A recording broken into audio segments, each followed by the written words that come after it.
Do you love where you live? Hey, we're on the, not on the road with Steph, you're on the water with Steph, we're on BC ferries, and sometimes when I travel I tell people I live in Vancouver Island, and sometimes people in the States say, oh, I've been to Vancouver, and it's like, it's not Vancouver. I mean, when you come over on this ferry, they sprinkle some sort of pixie dust or something on you, something changes. It's pretty spectacular.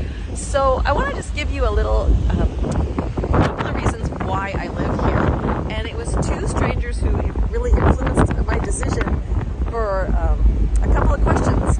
So one was a taxi driver down south, and he asked me where I lived, and I told him, and he said, why do you live there? And I said, well, family and cost of living and such. And then I got home and I reflected upon my answer, and I realized the reason that I lived in my city is because my dad got transferred there when I was 3 years old.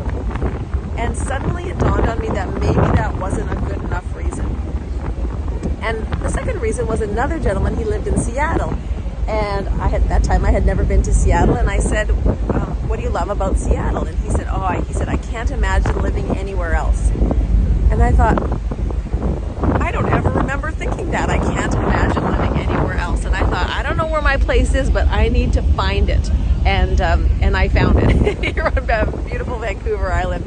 I can't imagine living anywhere else. So I didn't know where that place was at the time when he said it, but I thought I need to find that place. So you never know how complete strangers will impact and influence your life, and you never know how you can impact and influence other people's lives too. So I hope you love where you live, and if you don't,